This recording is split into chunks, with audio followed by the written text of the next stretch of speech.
Mesdames et messieurs, avez-vous déjà vu ou imaginez-vous une scène d'une femme mariée qui va se battre avec son mari parce que jalouse de celui-ci dans le cadre professionnel de son mari? Cette femme reste justement nue pour que personne ne vienne intervenir, que personne ne vienne les séparer pour qu'ils se battent jusqu'au bout.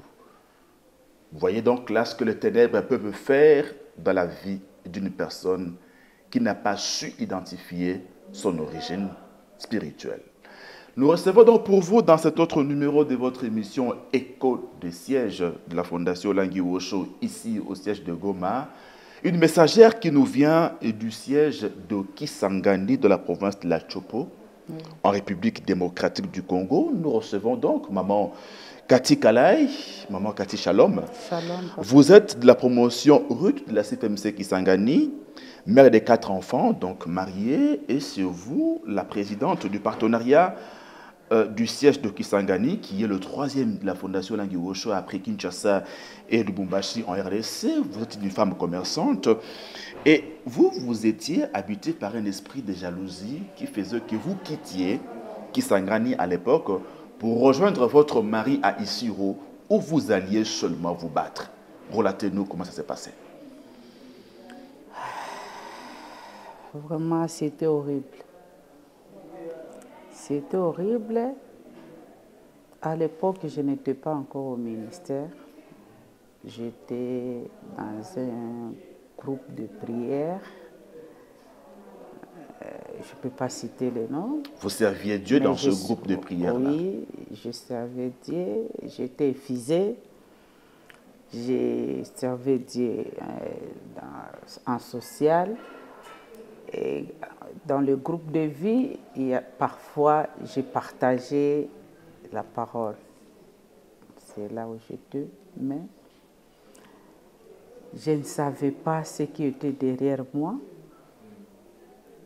Quand nous sommes mariés avec mon mari, nous ne sommes pas mariés légalement. Il y a les gens de Kisangani connaissent, on dit Kubombola. Donc, j'étais allé cohabiter avec lui.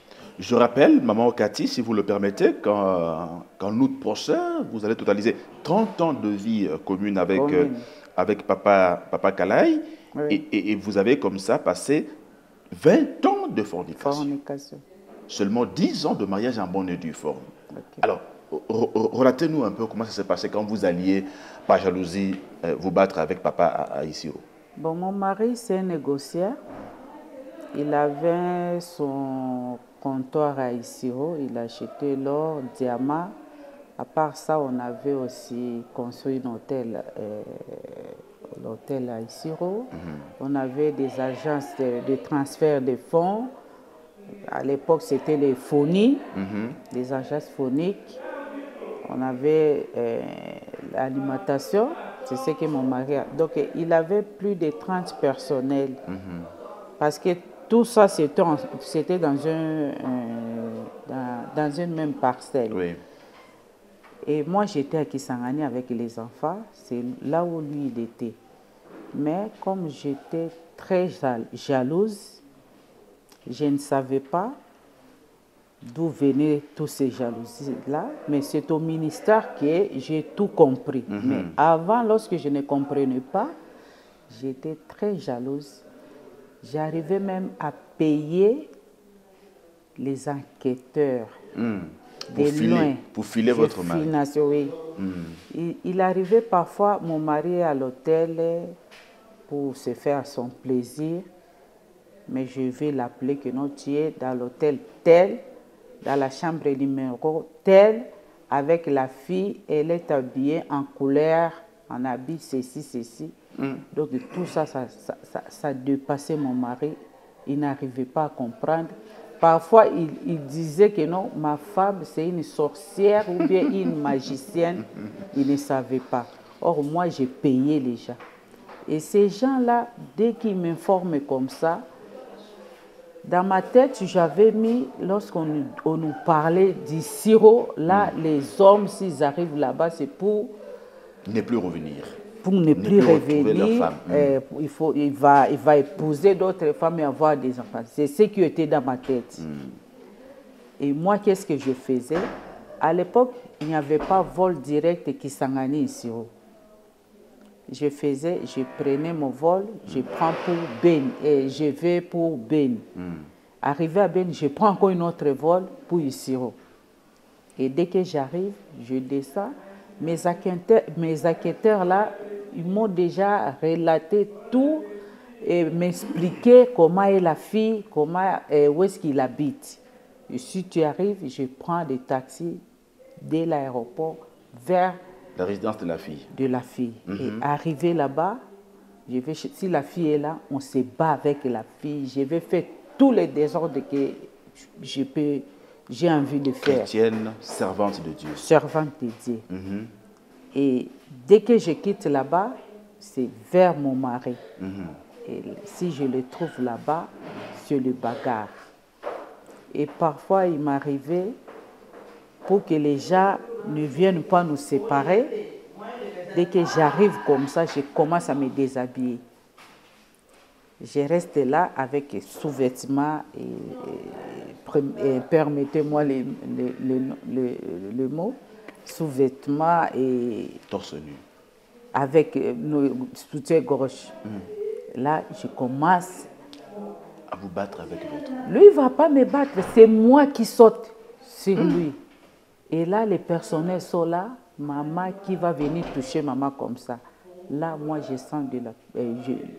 je me sens à l'aise que personne ne vienne nous séparer comme ça.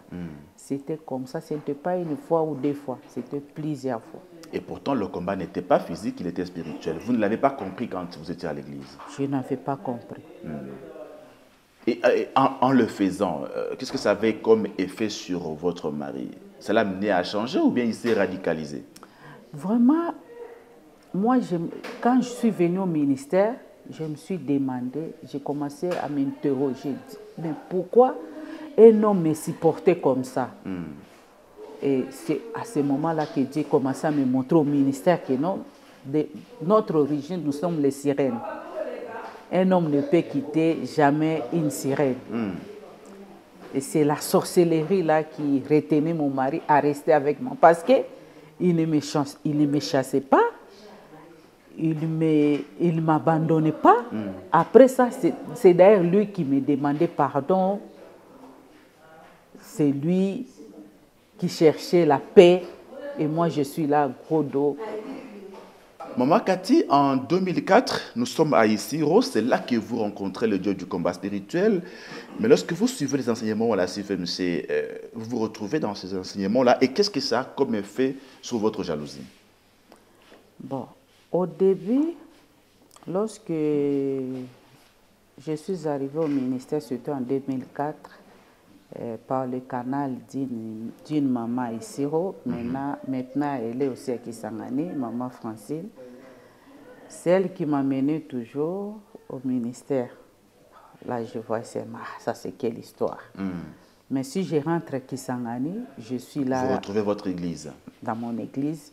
Parfois au ministère, je partais le dimanche, 2 mois après, je me réveille. Ah, aujourd'hui, je dois aller adorer. C'était comme ça.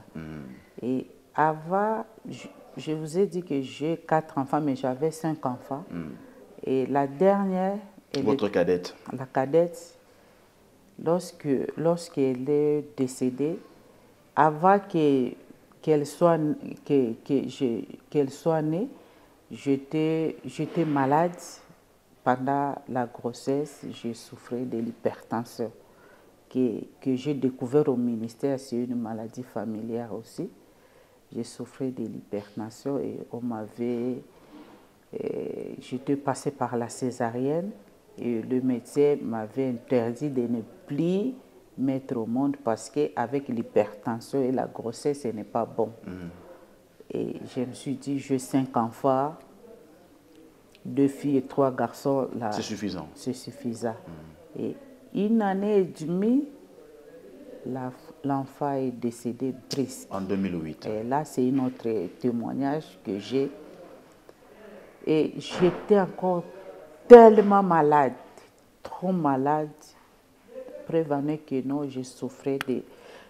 Lorsque je parle, il y a le souffle qui s'est limité. Et quand je suis allée m'examiner, le médecin m'a dit que non, c'est le début de mon cœur. Il y a un petit gonflement dans mon cœur. Et j'avais aussi souvent mal au niveau de mon rein. Et lorsqu'ils m'ont examiné, ils ont dit que non, il y a le début aussi de quoi? Le rein. Donc, parce que je faisais, la tension, je faisais de 22 jusqu'à 22,12. Parfois, je faisais des crises. Et là, ce n'était pas seulement vous seuls, vos autres frères et sœurs également faisaient ces crises d'hypertension.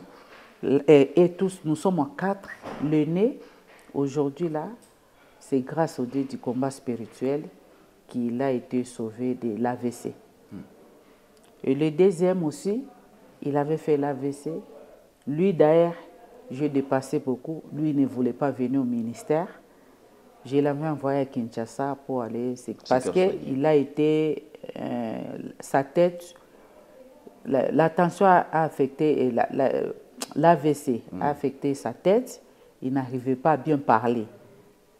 Et lorsqu'il est allé à Kinshasa, il commençait à parler, mais il ne parlait pas. S'il parlait comme ça, pas correct. Et la troisième, ma sœur, elle aussi, elle souffrait de l'hypertension. Et moi, sans endommager le rein, le cœur. Et après la mort de votre cadette, de ma cadette, toujours la sœur là, elle était déjà à Kisangani, elle est venue me voir à la maison, très abattue. Elle a dit que non, on t'a arraché ta fille. Et ta santé aussi va t'arracher. Et tu restes comme ça, au lieu de se lever avec la prière. Alléluia. Donc elle était un ange pour moi. Donc elle est venue un peu réveiller votre esprit comme Mardochée avait réveillé l'esprit d'Esther. C'est ça. Ça m'a poussé à me lever et j'ai commencé à aller au ministère. Je commençais à aller dans des chaînes de prière, des journées où je ne partais pas, dans des séminaires, s'il y a des séminaires. Et ça m'a poussé aussi à rejoindre la classe de l'affermissement. Ça, c'est en 2008 que vous prenez à bras le corps votre situation au niveau du ministère. Alors, vous cherchez Dieu en profondeur. Comment ce Dieu-là se laisse-t-il trouver par vous? Vraiment, lorsque je suis entrée en profondeur, Dieu a commencé à parler. Dieu a commencé à parler. Il m'a parlé de ma famille. Ça, si je commence à parler, ça, c'est une autre histoire. Dieu permettra un jour, nous allons nous retrouver, je vais tout parler. Et là, je parle seulement de la jalousie. Et lorsque nous sommes arrivés sur la leçon du pardon, sur le pardon, c'est là où que Dieu a commencé à me parler. J'ai commencé à voir comment j'ai maltraité mon mari et c'est lui qui me demandait pardon. Moi, je n'ai jamais demandé pardon à mon mari. Même pas une seule fois. Même pas une seule fois. Bien que chrétienne, servante de l'Éternel. Servante de l'Éternel, je n'ai jamais. Et pendant les enseignements là, ça m'a poussé à lui demander pardon à mon mari. Moi, j'étais, si je me fâche, si on m'avait dit que non, ton mari était avec une fille et son ami, l'ami là, en tout cas, je vais l'agresser aussi. L'ami de votre mari? De mon mari. Donc, tous ses amis, il n'y avait personne qui était pour moi parce qu'ils me voyaient une femme impolie. Je me chamaillais avec mon mari à tout moment. Il n'arrivait pas même à parler. Lui peut être en 1 mois, je suis déjà en 10. Devant les enfants? Devant les enfants, devant ses amis, devant les personnels. C'est personnel. Ce jour-là, vous allez lui demander pardon. Il n'en revenait pas, hein, j'imagine. C'est ça. Lorsque je suis allée, je lui ai demandé pardon. Parce que comme on nous a tout appris aux enseignements, même l'argent que j'ai volé, un diamantaire, c'est quelqu'un qui a beaucoup d'argent. Même si tu lui voles $100, $200, il ne saura pas. Il ne vous en donnait pas pour que vous Il voliez? me donnait. Je ne sais pas, c'était tout. Et je lui ai tout parlé. Je commençais à lui demander pardon, comment je me comportais, la façon dont je faisais des choses, comment j'ai payé les gens.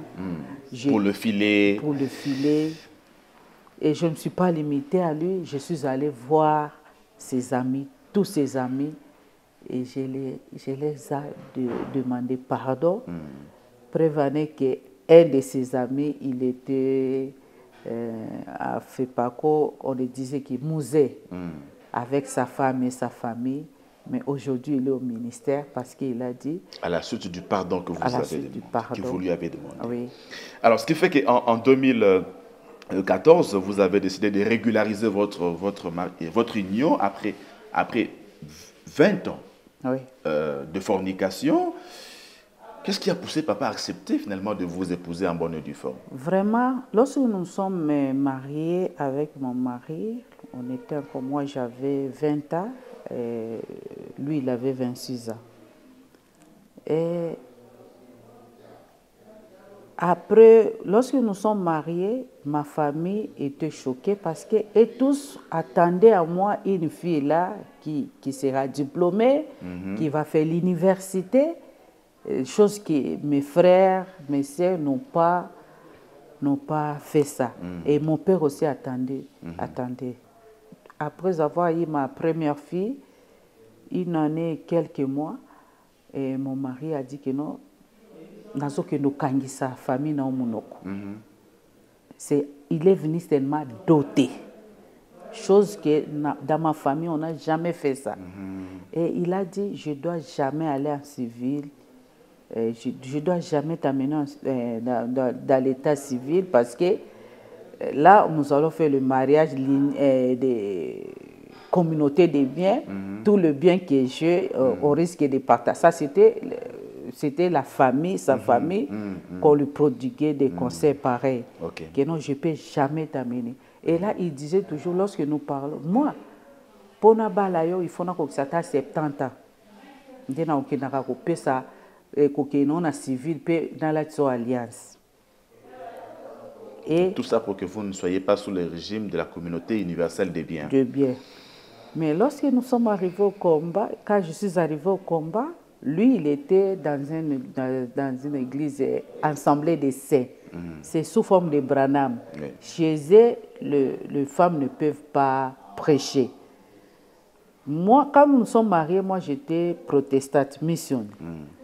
Lui, il était catholique. Pour ne pas aller à catholique, c'est là où je me suis allée au renouveau charismatique. Parce que l'histoire de Maria, dès ma naissance, je ne savais pas. Et je me suis penchée au renouveau charismatique. Et après, lui, il a changé, il est allé à l'Assemblée des Saints. Moi, j'ai dit, comme j'aimais encore m'habiller en culotte, en pantalon, des choses, des plantes, je me disais que non, là-bas, je ne dois jamais aller parce que toi, tu aimes beaucoup de jeunes filles. Moi, je ne peux pas aller là-bas, je risque de vieillir et tu vas me voir vieille à la maison. Je restais au renouveau charismatique. Et quand je suis venue au ministère, là, c'est un autre témoignage avec lui, mais lorsqu'il a vu ce que je fais, subitement, j'ai changé. Je ne faisais plus des jalousies que j'avais. Même si on me parle, j'ai commencé d'ailleurs à dire aux gens, je ne veux plus. Tout le monde que j'ai commencé à payer, je me suis séparée avec eux. Et si d'autres personnes viennent m'apporter des nouvelles, que non, on a vu Thomas, je vais leur répondre, je ne t'ai pas mis gardien de mon mari. C'est ce que j'ai répondu. Et lorsque je lui ai demandé pardon, ça l'avait vraiment dépassé. Et après ce pardon-là, c'était la décision qu'il avait prise d'aller vous épouser civilement et religieusement. Religieusement, on n'avait pas fait à l'église parce qu'à l'époque, lui ne voulait pas de ministère. Il disait que non, lui ne peut pas aller écouter la parole là où une femme prêche. Et nous sommes limités au niveau de la commune. Chez eux aussi, même si quelqu'un fait le mariage religieux, il ne peut jamais porter l'alliance. L'alliance. Et lorsqu'on a acheté, on avait appelé quelqu'un qui est net. Moi, parce que moi aussi, je ne voulais pas de l'air pasteur. Et il m'avait brisqué aussi. Un matin, nous sommes réveillés. J'avais un cousin qui était bourgmestre. Il m'a dit, va dire à Aya Nestor, on était les lundis, va dire à Aya Nestor, le samedi, il va nous bénir. Je dis, bénir de quoi? Non, nous allons célébrer le mariage civil. On célèbre le mariage civil comme ça, on se prépare, les habits, les choses. Je ne vais même pas voir ni les photos, ni les choses, je ne vais pas, on part. Je voulais résister, j'ai écouté une voix. L'Éternel a dit, si moi j'agis, je ne regarde pas ni devant ni en arrière. Oui. Lorsque j'ai écouté ces voix-là, je me suis dit, et je n'ai pas dit encore un mot, et je me suis dit, donc je dois aller voir le cousin en question. Et nous sommes allés, je suis allé voir le cousin. Le cousin a dit, mais le mariage, ça se prépare, on annonce, c'est quoi? J'ai dit, non, il ne veut pas de ça. Et le samedi matin, nous sommes levés, on est allé. J'ai dit que non, maintenant, après ça, nous allons faire le mariage religieux. Il a dit que non. Où? Si tu veux dans notre église, j'ai dit non. Tu viens là où moi je suis. Il a dit non. J'ai dit, comme ça, on cherche un pasteur net qui va venir là-bas. Comme ça, il va nous bénir. Et il a accepté. Nous sommes allés à la commune le matin. Chez moi, les témoins, c'était seulement le cousin là. Il ne voulait pas les personnes. Lui, il a amené aussi un de son grand frère. C'est comme ça que nous étions. Si aujourd'hui j'ai les images, c'est grâce à un enfant, l'enfant d'un ami. Je lui ai donné mon téléphone. J'ai dit vraiment quand même, il faut être là. Lorsqu'on va nous donner les certificats de mariage, quand même, vous allez nous prendre des photos. L'acte de mariage. C'est ces photos-là que j'ai seulement. Alors, et là, il n'avait pas encore totalisé même 50 ans. Parce qu'il disait, lui, il va faire ça. À 70 ans. À 70 ans. Dieu l'a confondu. C'est Dieu que vous cherchez. Oui. Mais finalement, papa vous a rejoint au ministère? Oui, maintenant là, il est au ministère. Engagé? Engagé. Pas encore engagé parce qu'il fait toujours des navettes. Il fait des navettes, il n'a pas encore eu l'état. Mais depuis qu'il m'a rejoint au ministère, c'était depuis 2015. Maintenant, il a réagi favorablement au message. Vraiment. Oui. Oui, il est là dans des séminaires, il est là. S'il s'agit de s'aimer, il s'aime. En tout cas, il fait. Alors, on tend vers la fin de cette émission. Autre limitation que vous avez brisée, c'est par rapport aux études. Aux études. Et là, vous avez obtenu votre diplôme d'État et gradué aussi. Étant au foyer. Au foyer. Il fallait beaucoup de courage, hein? Vraiment. Et les instructions du Seigneur. Les instructions du Seigneur. Lorsque j'ai commencé à entrer en profondeur, c'est là où Dieu me parlait. Dieu m'a montré d'abord là où toute la famille était condamnée. Parce que moi, je dis toujours, notre famille, c'est toujours la famille de ma mère. Parce que c'est là où nous sommes grandis. Parce que ma mère a été... elle avait divorcé avec mon père pour rejoindre sa famille. Et la condamnation, là, ça vient de la famille de ma mère. Et Dieu m'a montré, là, c'est notre témoignage. Mais pendant mes parcours chrétiens au combat spirituel, Dieu m'a parlé de la condamnation des études. Il m'a montré, regarde, la famille, tous les enfants, même mes cousines côté ma mère, personne n'est diplômé. Même ses enfants. Les enfants, ils ne sont pas diplômés. Et chez nous, nous sommes à 4. Les enfants de ma sœur, des belles filles, ils ne sont pas des diplômés, ils sont toujours engrossés et allés au mariage. Et lorsque Dieu m'a dit que non, si tu ne fais pas attention, ces condamnations-là aussi vont se répercuter sur vos enfants. Sur vos enfants. Vous êtes obligés d'aller étudier pour briser ça. Moi, je me disais, je dois faire alors l'auto. Un matin, je me suis réveillée, j'ai dit non, demain, c'était la nuit. Je me disais, demain matin, je dois aller chercher là où il y a le centre d'autodidacte pour aller m'inscrire. Et pendant la nuit, je suis dans une salle de classe avec l'uniforme, accompagnée des petits-enfants moins âgés que moi. Lorsque je me suis réveillée, Dieu m'a parlé que non, c'est là où je veux que tu sois. Pas dans un centre d'autodidacte. Il faut... Mais je dis, moi, je me suis limitée à 4e année. Que je retourne encore à 4e année. C'est une honte. Là, ma fille aînée était déjà à 5e année. Ce n'est pas vrai. 5e année des humanités. Je me disais, qu'est-ce que je dois faire? Je suis allée me renseigner dans un institut. Ils m'ont accepté, mais je me suis inscrite en 6e année pédagogie. Mais quand moi j'étudiais, j'étais en commercial.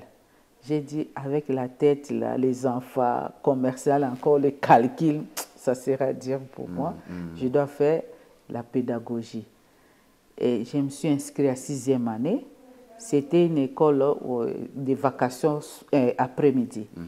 Maintenant, à la maison, le matin, j'ai pris le répétiteur qui m'enseignait les cours à base et à caractère pédagogique de 3e année, 4e année, 5e année, le matin jusqu'à 11h. Et dès qu'ils finissent, je me prépare pour aller au cours. En uniforme bleu-blanc? En uniforme bleu-blanc. Vous voilà à l'école. Et vous avez obtenu votre diplôme d'État. Diplôme avec 59%. 59%, félicitations. Okay. Et là, vous décidez d'aller à l'université. Non, moi, je n'avais pas décidé. J'avais dit que non, c'est limité ici. Oui. Là, je faisais déjà mes affaires. Parce que je suis une commerçante, je voyageais. Je faisais déjà mes affaires. Et Dieu a dit que non, tu ne vas pas... t'arrêter. Lorsque j'étudiais, d'abord, Dieu m'avait dit d'arrêter avec la boutique. J'ai tout liquidé. J'ai tout liquidé. Dieu a dit que non, il faut que je liquide toutes les choses de boutique pour bien suivre aussi les enseignements. Parce que là, je faisais, chaque mois, je voyageais même 2 fois. Et pendant les autres ici étaient dans les enseignements, moi j'étais en voyage. Donc ça vous empêchait d'être focalisé sur les enseignements et Dieu m'avait dit de tout liquider. J'avais tout liquidé. Là, je me suis dit, comme j'ai déjà obtenu mon diplôme, je peux déjà reprendre mes activités commerciales. Dieu a dit non. Il faut continuer. Il faut continuer l'université. Je viens encore les 6 ans là. Non. Je suis allée dans un institut supérieur. Oui. ICA, donc ISDER, Institut supérieur de développement rural. Et je me suis inscrite.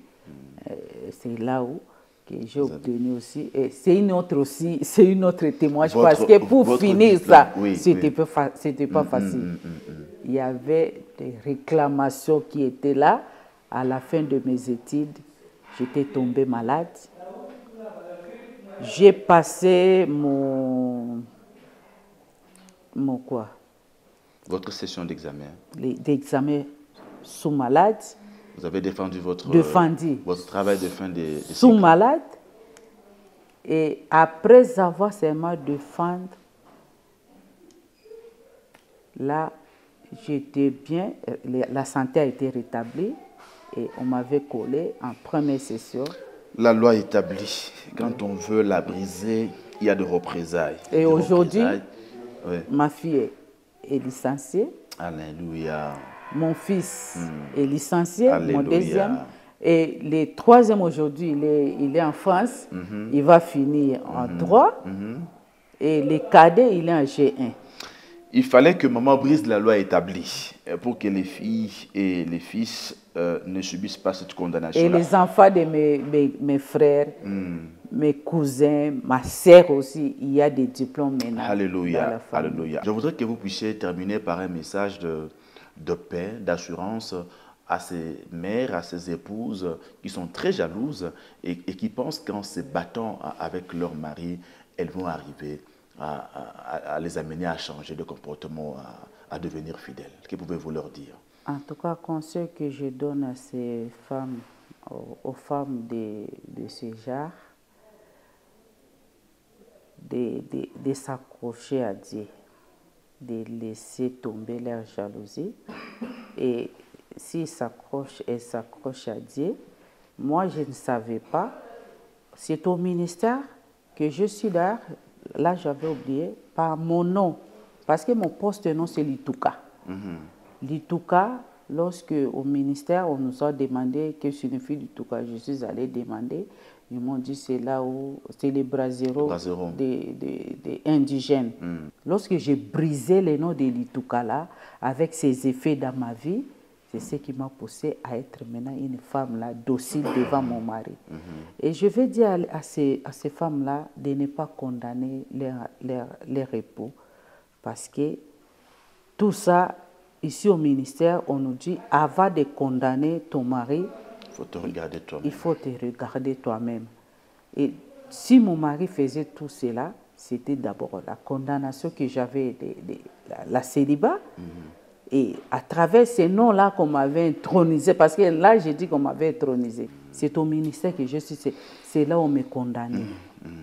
Et lorsque j'ai su tout ça, j'ai brisé tous ces lois-là, j'étais devenue une femme docile et je n'avais plus la jalousie, parce que ce n'est pas facile, parce qu'on dit, le monde dit, mais avec Dieu, c'est possible. Dans le monde, c'est impossible. Même si on te conseille comment, c'est difficile. Mais si tu viens à Dieu, Dieu est capable de te redresser, comme moi j'appelle toujours le Dieu du combat spirituel, Alléluia. Le préfet des disciplines. Il discipline même la personne où le monde n'a pas pu discipliner. Alléluia. Le préfet des disciplines, maman Cathy, vous l'avez très bien dit, a fini par vous discipliner par son Esprit Saint. Il a mis fin à cette condamnation-là de jalousie excessive. Et aujourd'hui, vous avez un autre cœur, et un cœur serein, patient. Et ça, c'est l'action de l'Esprit de Dieu. Mesdames et messieurs, nous espérons que vous avez trouvé votre part dans ce témoignage combien éloquent de la messagère de Jésus, promotion Ruth de Kisangani, maman Cathy Kalai, présidente du partenariat de ce siège. Nous espérons également que nous allons nous retrouver prochainement pour un autre numéro d'Écho des sièges. Merci encore, Dieu vous bénisse. Merci à vous aussi. Salutations à tous les chrétiens combattants du siège de Kisangani, par-delà de tous les sièges de la province de la Tchopo. Merci. Merci.